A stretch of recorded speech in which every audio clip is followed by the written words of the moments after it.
जय हिंद दोस्तों।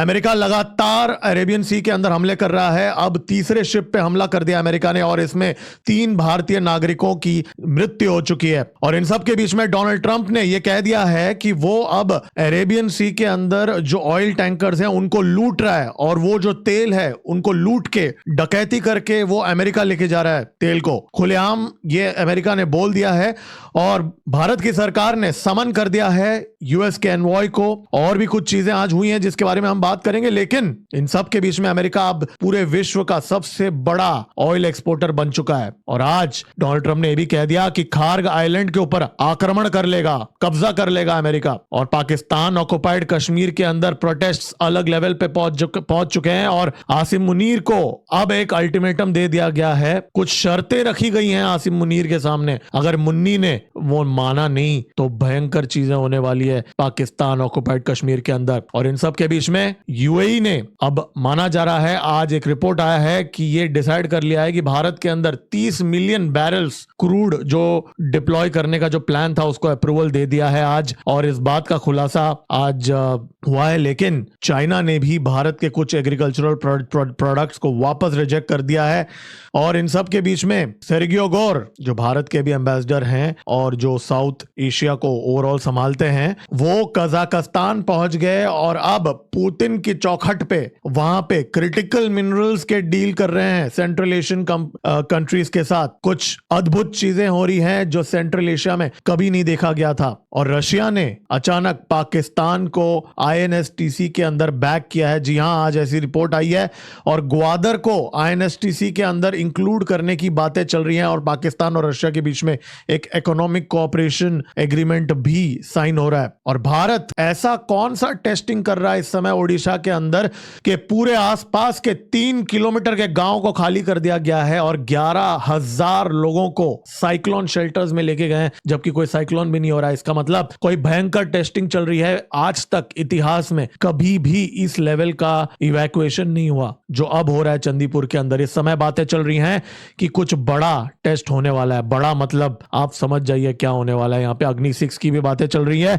इसके अलावा और बहुत सारे और खबरें हैं जो मैं लेके आया उस वीडियो के अंदर। इसके लिए लाइक का बटन अभी का अभी दबा दीजिए, सब्सक्राइब का बटन दबा दीजिए। देखिए, जो इन्फॉर्मेशन मैं आपको अगले 30 मिनट में दूंगा ये आपको पूरे यूट्यूब में कहीं नहीं मिलेगा। इसके लिए सब्सक्राइब का बटन दबा दीजिए, बेल आइकन दबा दीजिए और अपडेटेड रहिए। चलिए स्टार्ट करते हैं। मेरा नाम है गिरीश और आप देख रहे हैं जियोपॉलिटिक्स। चलिए स्टार्ट करते हैं।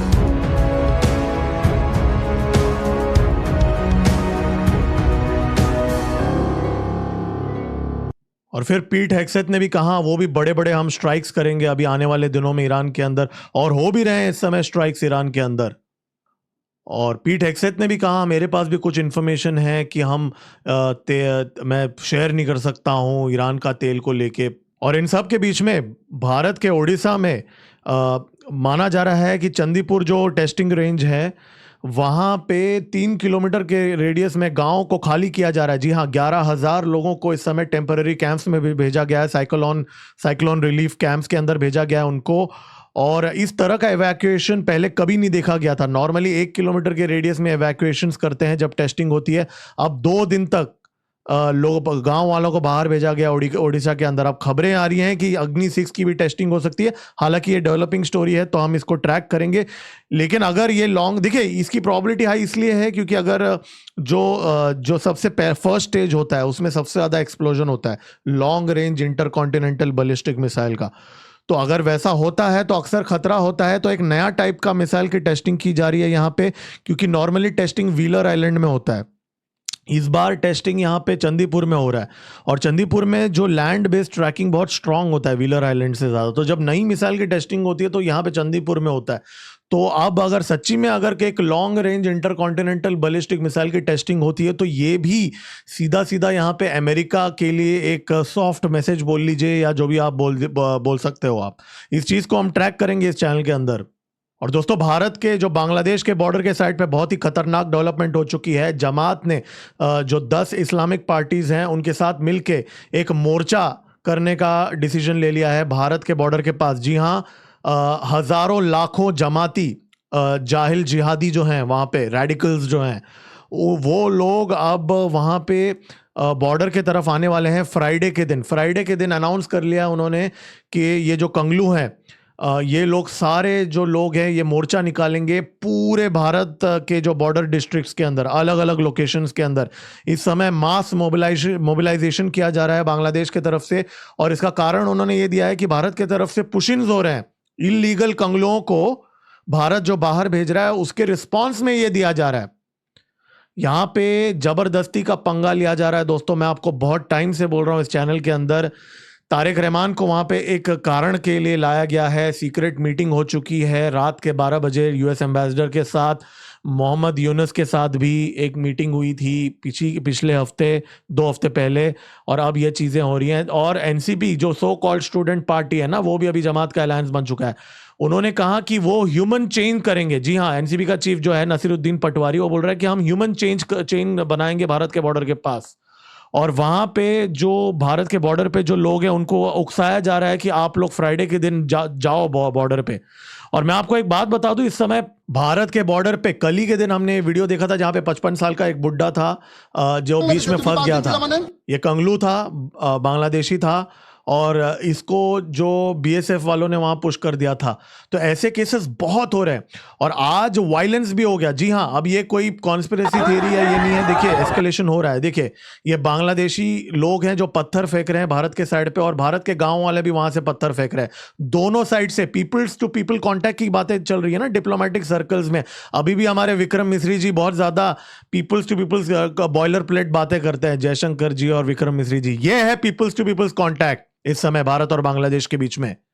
और यहां पे पत्थरबाजी चल रहा है। कंगलू जो हैं, ठीक है, ये जो कंगाल लोग हैं ये भारत के अंदर पत्थर फेंक रहे हैं वहां पे। ये एक वीडियो है दोस्तों, ऐसे बहुत सारे वीडियोस आ रहे हैं। अब आप देखिए, ये जो बांग्लादेशी है ये भारत के अंदर घुस के प्लांट्स को चोरी कर रहे हैं, और वो सीधा यहाँ पे बोल रहे हैं कि जी हम चोरी कर रहे हैं। ऐसे बहुत सारे वीडियोस आज सामने आ रहे हैं, मतलब आप भी जाके देख सकते हो।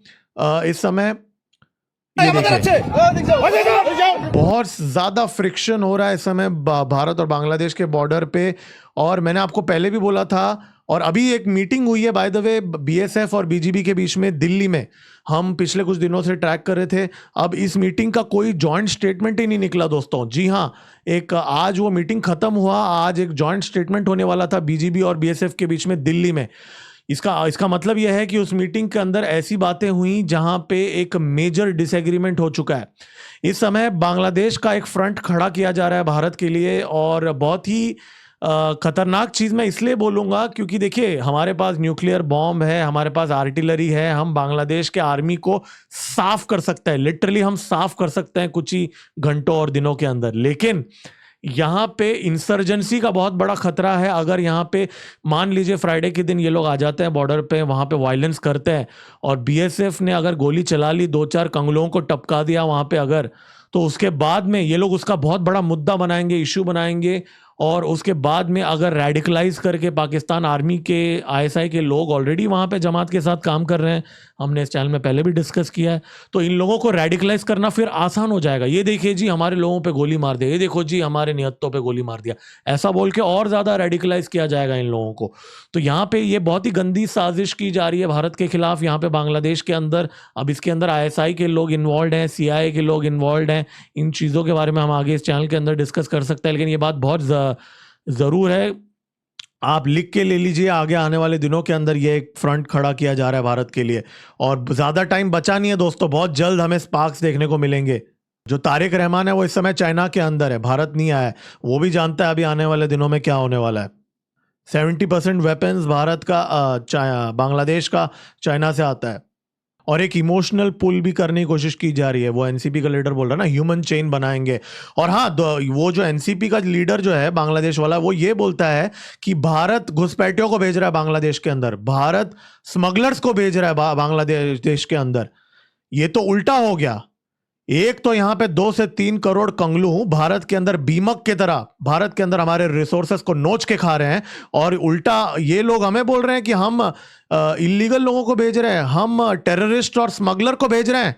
एक तरफ ये जाहिल जिहादी हर रोज हेट स्पीच देते हैं, भारत के अंदर आक्रमण करके धर्म परिवर्तन कराने की बातें करते हैं जाहिल जिहादी, और हम टेररिस्ट भेज रहे हैं बांग्लादेश के अंदर। तो यहाँ पे हमारी सरकार को हाई अलर्ट में रहने की ज़रूरत है। मैं वापस बोल रहा हूँ आप लोगों को।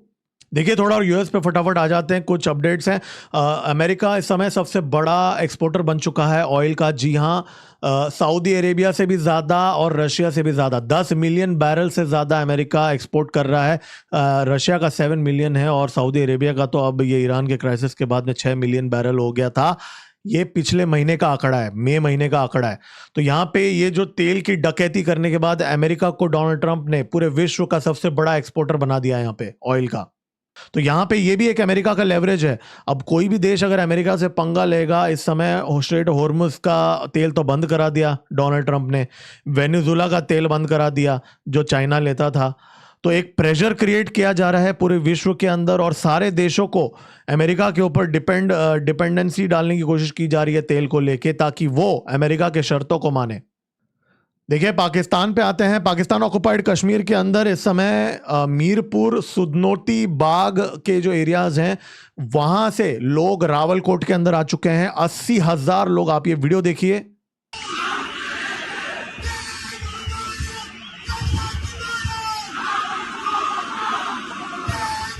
अब आप सोचिए ये आसिम मुनीर के शूट एट साइट ऑर्डर के बाद में इतने सारे लोग आए। 80,000 बहुत कम लोग नहीं होते दोस्तों। अब ये लोग रावलकोट के अंदर इकट्ठा हो गए हैं और ये मार्च करने वाले हैं मुजफ्फराबाद के तरफ यहां से। और इन्होंने अल्टीमेटम दे दिया है शहबाज शरीफ और आसिम मुनीर को। अब अल्टीमेटम यह है कि जो जॉइंट अवामी एक्शन कमेटी जो है, उन्होंने कुछ शर्तें रखी हैं आसिम मुनीर के सामने। अल्टीमेटम दे दिया आसिम मुनीर को। उन्होंने कहा कि उनके ऊपर जो बैन लगी हुई है वो बैन हटा दें और जो जितने भी ये जो फ्रंटियर कांस्टेबलरी है और पंजाब पुलिस जो है, एफसी और पंजाब पुलिस हैं, इन लोगों को वहां से बाहर निकाले। तो मतलब लिटरली पीओके के लोग आसिम मुनीर को बोल रहे हैं अपने ट्रुप्स को यहां से बाहर निकालो, और वो सड़कों पे आ रहे हैं उस टाइम पे जब गोलियां चल रही हैं। आपने देखा वीडियोस, हमने भी डिस्कस किया, 400 से ज्यादा लोगों को गोली से मार डाल दिया गया है वहां पे इस समय। उसके बाद में भी 80,000 लोग सड़क पे आ चुके हैं। आप सोचिए किस लेवल का यहाँ पे गुस्सा और आक्रोश होगा, जन आक्रोश होगा वहां पे। और पाकिस्तान की जो फॉरेन मिनिस्ट्री है, अब आप सोचिए उनके पास भी कितना प्रेशर में है वो। भारत ने जब यूनाइटेड नेशंस में ये जो पाकिस्तान ऑक्युपाइड कश्मीर के बारे में जो स्टेटमेंट दिया, उस बात को 1.5 दिन हो चुके हैं, 40 घंटे हो चुके हैं। उसके बाद में पाकिस्तान की फॉरेन मिनिस्ट्री ने स्टेटमेंट यहाँ पे दिया है। इसका मतलब वहां पे इंटरनल कंफ्यूजन चल रहा है पाकिस्तान सरकार के अंदर। उनको समझ में नहीं आ रहा। अभी कल मैंने आपको वीडियो दिखाया था बलोचिस्तान के अंदर, नुश्की के अंदर 10 ट्रक्स को आग लगा दिया गया बलोच लिबरेशन आर्मी के द्वारा। रेयर अर्थ मिनरल्स के जो ट्रक के कॉन्वॉयज को आग लगाया जा रहा है। एक तरफ बलोचिस्तान में आग लग रहा है, दूसरी तरफ पीओके में ये चीजें चल रही है। तो पाकिस्तान बहुत गंदे चक्रव्यूह के अंदर आसिम मुनीर मुन्नी जो है वो फंस चुका है। लेकिन इस समय पाकिस्तान और सेंट्रल एशिया वाले रीजन में भी कुछ नई चीजें हो रही है, महत्वपूर्ण चीजें हो रही है, जिसके बारे में हम बात करेंगे दोस्तों। सेर्गियो गोर जो भारत में जिसको होना चाहिए था, भारत के अंदर जो यूएस के एम्बेसडर हैं, वो कजाकिस्तान के अंदर है। कजाकिस्तान के अस्ताना के अंदर यूएस ने एक क्रिटिकल मिनरल्स डायलॉग का ऑर्गेनाइजिंग किया, जहां पे 6 जो सेंट्रल एशियन देश जो हैं, जो खास करके Kazakhstan, Kyrgyzstan, Tajikistan, Turkmenistan, Uzbekistan और यूनाइटेड स्टेट्स ने मिलके यहाँ पे मीटिंग्स की हैं क्रिटिकल मिनरल्स को लेके। देखिए ये पुतिन के चौखट पे आ पहुंचा है डोनाल्ड ट्रंप। ये सारे सेंट्रल एशियन देश जो हैं, इनके अंदर एक पत्ता नहीं हिलता था बिना रशिया के अप्रूवल के, और आज अमेरिका यहाँ पे कॉन्फ्रेंसेस कर रहा है क्रिटिकल मिनरल्स के। तो आप सोचिए अमेरिकन इन्फ्लुएंस कितना ज्यादा बढ़ चुका है यहाँ पे इस रीजन के अंदर। और यहाँ पे रशिया की जो सिक्योरिटी नेट वो जो प्रोवाइड करता था इनको, वो कितना ज्यादा फिजल आउट हो चुका है यहाँ पे। अब रशिया ने तो आर्मेनिया तक को प्रोटेक्ट नहीं किया अजरबैजान से, रशियन ट्रूप्स तो देखते ही रह गए, और इस कारणवश आर्मेनिया अब यूरोपियन यूनियन के कैंप में चला गया। हमने इस चैनल में डिस्कस किया था। अब पशिनियान जो आर्मेनिया का जो है, वो बोल रहा है मैं यूरोपियन यूनियन का भाग बन जाऊंगा। पुतिन ने तुरंत धमकी दे दिया था उसको, आर्मेनिया को, कि अगर आप ऐसा करोगे तो हम तेल सस्ते दामों में नहीं बेचेंगे, महंगे दामों में बेचेंगे, और फिर कुछ और मिलिट्री एक्शन भी ले सकते हैं। धमकी भी दिया था पुतिन ने। इसके बाद भी आर्मेनिया यूरोप के कैंप में जा रहा है। और अब सेंट्रल एशियन कंपनीज जो कंट्रीज जो क्या अमेरिका के कैंप में जा रहे हैं, ये तो पुतिन का डायरेक्ट कॉन्ट्राडिक्शन चल रहा है। और पुतिन तो एक बात है, यहाँ पे आप चाइना का भी एंगल देखिए ना। कजाकिस्तान, सेंट्रल एशिया के अंदर चाइना का बहुत ज्यादा इन्फ्लुएंस है। यहाँ से पाइपलाइन जाता है चाइना का, और चाइना भी माइनिंग करता है इन रीजन्स के अंदर। तो यहाँ पे चाइना और रशिया के जो इन्फ्लुएंस को तोड़ा जा रहा है अमेरिका के द्वारा ईरान वॉर के चलते हुए। और इन लोगों को ये क्यों इंपॉर्टेंट है, अपना जो INSTC है हमारा, वो यहीं से जाता है, सेंट्रल एशिया से ही जाता है। अब यहाँ आप सोचे ईरान कॉन्फ्लिक्ट में फंस गया है और यहाँ पे भी अमेरिका घुस चुका है, और इन सब के बीच में पाकिस्तान और रशिया के बीच में एक इकोनॉमिक कोऑपरेशन भी चल रहा है। जी हाँ, अब यहाँ पे सेंट्रल एशिया का कनेक्शन है, क्योंकि ये जो इकोनॉमिक कोऑपरेशन है इसके अंदर रशिया के जो डेप्यूटी प्राइम मिनिस्टर हैं उन्होंने एक स्टेटमेंट दिया। उन्होंने कहा कि पाकिस्तान के ग्वादर पोर्ट से international north south transport corridor जो INSTC है उसको कनेक्ट कर दिया जाएगा। जी हाँ, अब ये कोई प्रोपेगेंडा नहीं है, पाकिस्तानी लाहौरी चोरण नहीं है, ये फैक्ट है। रशिया के डेप्यूटी प्राइम मिनिस्टर एलेक्सी ओवरचुक उन्होंने बोला कि पाकिस्तान से उन्होंने काफ़ी टाइम से टॉक्स किए हैं, INSTC को ग्वादर पोर्ट से कनेक्ट किया जाएगा। अब देखिए यहाँ पे चाइना का एंगल है, चाइना ग्वादर पोर्ट को चलाता है, रशिया चाइना का एलाय है, रशिया ईरान का एलाय है, और रशिया ईरान से होते हुए, सेंट्रल एशिया से होते हुए, ईरान से होते हुए यहाँ पे INSTC कनेक्ट कर रहा है। और मैंने इस चैनल में आपको 3 महीने पहले ही बता दिया था मेरे वीडियो में कि कजाकिस्तान से एक रेलवे लाइन बन रहा है जो सीधा कराची तक आएगा और ग्वादर तक आएगा, और वो पुतिन के ब्लेसिंग से ही हुआ है। रशिया का अप्रूवल के बिना कजाकिस्तान कुछ नहीं करता। आप सोचिए, एक बहुत बड़ा रेलवे लाइन वो नहीं बना सकता। तो यहाँ पे रशिया यहाँ पे कोऑपरेट कर रहा है ईरान के साथ, सेंट्रल एशिया के साथ और पाकिस्तान के साथ, इसमें कोई दो राहें नहीं है। हाँ, लेकिन ऐसा कोई कोऑपरेशन नहीं चल रहा है जिससे भारत के इंटरेस्ट को हानि पहुंचेगा, वो भी एक बात है, क्योंकि रशिया ने भी पाकिस्तान के सर पे एक बंदूक रखा है अफगानिस्तान के साथ मिलिट्री डिफेंस पैक करके, कुछ ही दिन पहले हमने कवर किया था, राइट। तो रशिया आसिम मुनीर को भी चेक पे रख रहा है पुतिन, ऐसा नहीं है कि वहां पे उसका साथ दे रहा है। लेकिन इस रीजन के अंदर नोट करने वाली बात है कि पाकिस्तान और ईरान के बीच में लैंड कॉरिडोर एस्टेब्लिश हो चुका है, और उस लैंड कॉरिडोर का अप्रूवल कहीं ना कहीं डोनाल्ड ट्रंप ने थोड़ा बहुत दिया है। क्योंकि देखिए, ये जो सो कॉल्ड ब्लॉकेड है इस समय जो ईरान के अंदर चल रहा है, ये ऐसा कौन सा ब्लॉकेड है जहां पे अमेरिका अपने हिसाब से शिप्स को अलाउ कर रहा है, राइट। लैंड कॉरिडोर में ईरान के अंदर सामान जा रहा है। अब कुछ लोग बोलते हैं कि चाइना से जो मिसाइल्स और बॉम्ब्स के इक्विपमेंट भी पाकिस्तान से जा रहा है ईरान के तरफ। तो यहाँ पे अलग डायनामिक्स चल रहा है, सारे देश एक दूसरे के साथ कोऑपरेट कर रहे हैं, लेकिन उभर के ये चीज़ उठ के आ रहा है कि अमेरिका का इन्फ्लुएंस बढ़ रहा है और इसमें पाकिस्तान अपना दो पैसा कमा रहा है। कल कराची पोर्ट और ग्वादर पोर्ट में जो जहाज़ ही नहीं आते थे, अब वहाँ पे बहुत सारे जहाज़ आने शुरू हो चुके हैं। मैंने आपको पहले ही बताया था, ग्वादर पोर्ट में जो वॉल्यूम है बढ़ चुका है, कराची पोर्ट के अंदर इस समय वॉल्यूम डबल हो चुका है पहले से कंपैरिजन में। तो दोस्तों, ये चीज़ें भारत के अंदर मैं देख रहा हूँ बहुत सारी मीडिया के अंदर, यूट्यूब चैनल्स के अंदर इन चीज़ों के बारे में डिस्कशंस नहीं होते। सिर्फ हम लोग खुश हो जाते हैं कि POK के अंदर प्रोटेक्ट्स हो रहे हैं, जो होना भी चाहिए बाय द वे। हमारा इलीगली ऑक्युपाइड पाकिस्तान का जो है हमारा ज़मीन है वो, लेकिन यहाँ पे हमारे जो दुश्मन के ऊपर हमें नज़र रखने की ज़रूरत है कि यहाँ पे पाकिस्तान का इस तरफ, मतलब उनके जो वेस्टर्न साइड में इन्फ्लुएंस कहीं ना कहीं बढ़ भी रहा है। इस चीज़ को हमें ट्रैक करने की ज़रूरत है। दोस्तों, इस बात पे लाइक का बटन दबा दीजिए। देखिए, जब भी कोई मास्टर स्ट्रोक नहीं होता ना, आप लोग लाइक नहीं करते और वीडियो का रीच नहीं बढ़ता। बहुत मेहनत से सारा इन्फॉर्मेशन इकट्ठा करता हूँ, लाइक का बटन अभी का अभी दबा दीजिए। तो मैं ये कह रहा था कि यहाँ पे पाकिस्तान के इन्फ्लुएंस इस रीजन के अंदर बढ़ रहा है, और इन सब के बीच में आज एक और खुलासा भी हुआ कि UAE जो है, जिसका आंकड़ा आजकल पाकिस्तान से अच्छा नहीं है, UAE ने भारत के अंदर जो 30 मिलियन बैरल का जो स्ट्रेटेजिक पेट्रोलियम रिजर्व का जो डिसीजन था उसको अप्रूवल दे दिया है।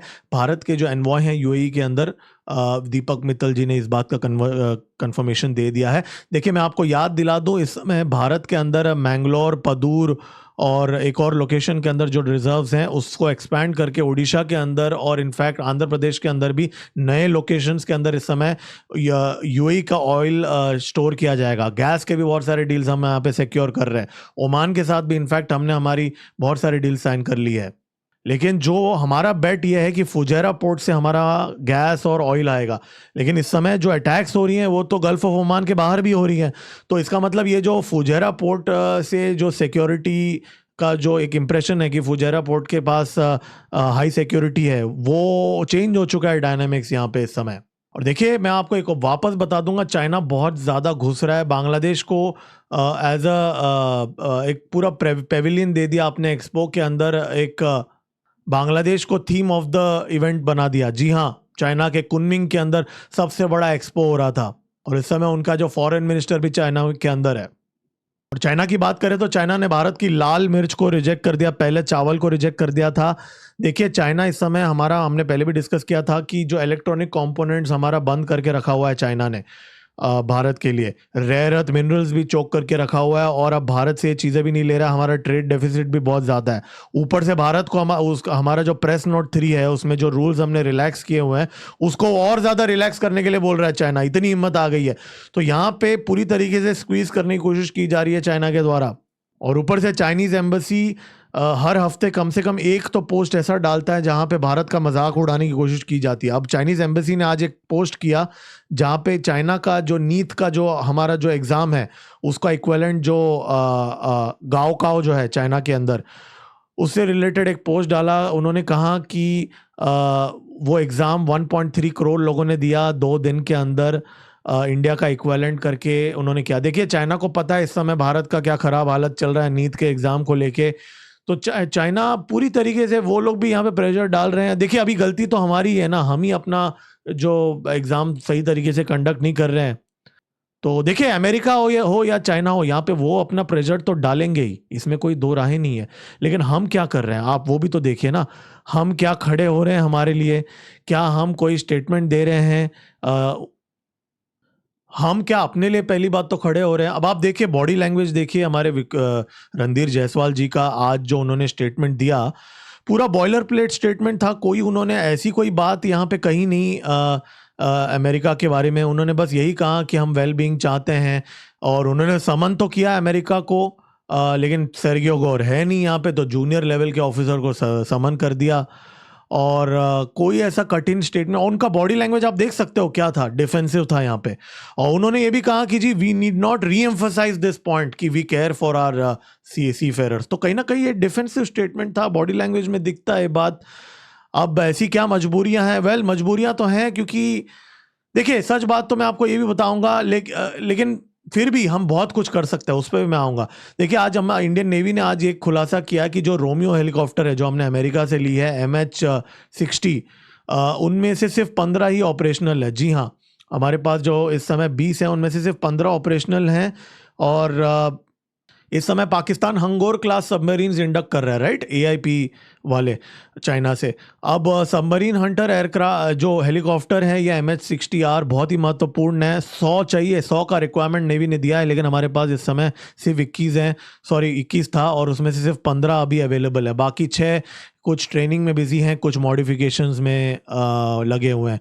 तो अगेन यहाँ पे अमेरिका का डिपेंडेंसी आ जाता है। हमारे अपाचे हेलीकॉप्टर, हमारे एक्सकैलिबर एम्यूनिशंस अमेरिका से हैं, हमारे जो RT हैं बहुत सारे वहाँ अमेरिकन डिपेंडेंसी है। तो हम कट्टी नहीं कर सकते यहाँ पे अमेरिका के साथ, लेकिन डिप्लोमेटिकली हम बहुत कुछ कर सकते हैं, क्योंकि अमेरिका क्या बहुत ज़्यादा पैसा लगा हुआ है भारत के अंदर। सेमीकंडक्टर्स के लेके, मैन्युफैक्चरिंग से लेके क्रिटिकल मिनरल्स पे हम काम कर रहे हैं, IT सेक्टर बोल लीजिए, और ट्रम्प का खुद का इन्वेस्टमेंट है भारत के अंदर, सबसे ज़्यादा ट्रम्प टावर्स भारत के अंदर हैं। बहुत सारे हमारे पास लिवर्स हैं, लेकिन उन लिवर्स को हम यूज़ नहीं कर रहे हैं। और कहीं ना कहीं देखिए अमेरिका रुकने में नहीं वाला, अमेरिका रेजिम चेंज करने की कोशिश करता रहेगा, वो रुकने नहीं वाले।